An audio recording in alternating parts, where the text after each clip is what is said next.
Yeah, Aquarius. Kamusta kayo dyan mga Aquarius natin? So, let's see. Sino yung nag-iisip sa inyo at bakit niya kayo iniisip, no? Mga Aquarius natin. So, kuha tayo ng one card for you, Aqua, no? Let's see. Sino ba tong taong nag-iisip sa inyo? So, you have this piercing, no? So, may mga piercing, may mga hikaw siya sa ibang part ng kanyang katawan bukod sa tenga, no? Of course, no? Kasi pag piercing sa katawan na yan, di ba? Literally, no? May mga hikaw siya sa iba't ibang parts ng kanyang katawan, no? Or ikaw to, no? Aquarius, no? Kung ikaw is, reading mo rin ito, no? So, let's see. Sino ba yung tao na yan na nag-iisip sa inyo, Aquarius?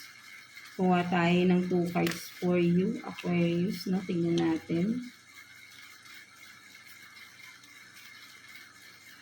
Sino tong nag-iisip sa inyo, mga Aquarius natin?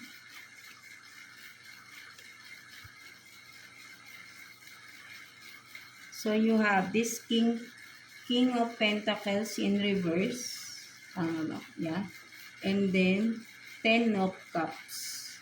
No, so ang nakikita ko rito, no, itong person na ito, no, nag-iisip sa inyo, no.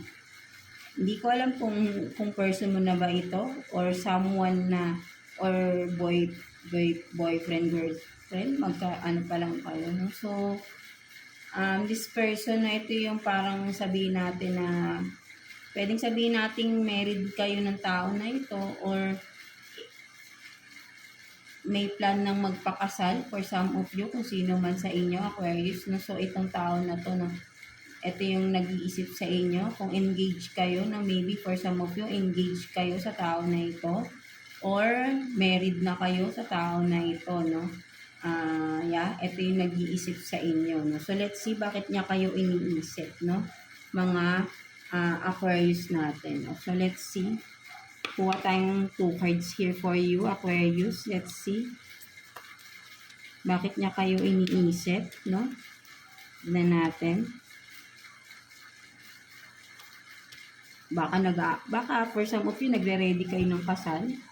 No? Kaya siguro naiisip niya kayo. No? So, kasi ikakasal na kayo. So, let's see. So, you have this, no? 10 of Pentacles in reverse. And then, Knight of Swords in reverse.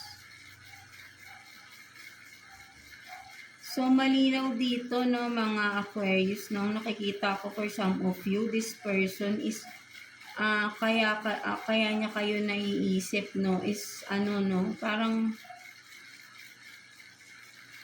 siguro for some of you, pwedeng sabihin natin kababata mo ba itong person na ito, at parang fixed marriage, no, yung set up sa inyo, no, parang yun yung nakikita ko rito, no.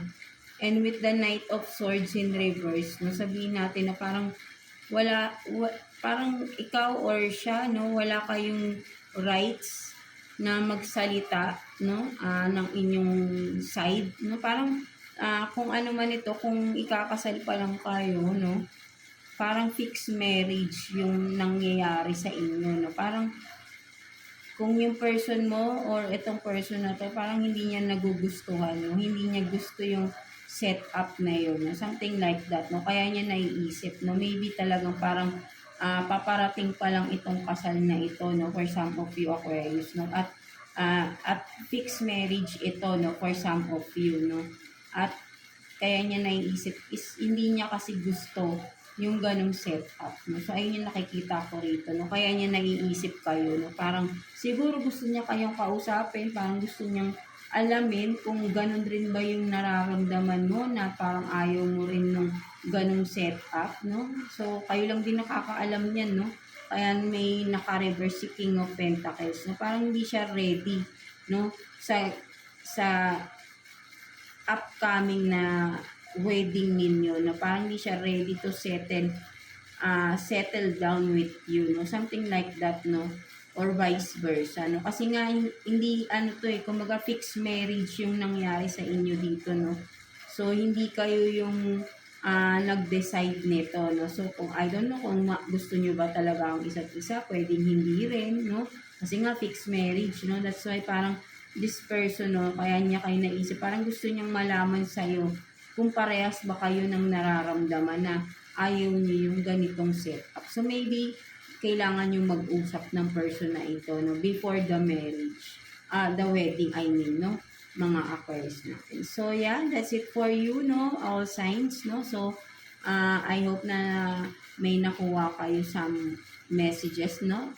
From the person na nag-iisip sa inyo na at for some of you ay nakita nyo, no? Nalaman nyo bakit kayo iniisip ng tao na yun, no? So, yeah, that's it for you, no? And again, thank you for tuning in sa ating channel, no, mga goddesses ko. And again, sa mga interested for the personal reading, no, interested kayo magpabook ng inyong personal reading, no, ang details ay nandyan sa description below, mga goddesses ko. And every Sunday lang tayo pwedeng mag reading, no, mag-accept ng personal reading, no, via video call tayo, no, mga goddesses ko. So, yeah, that's it for you, all signs, no.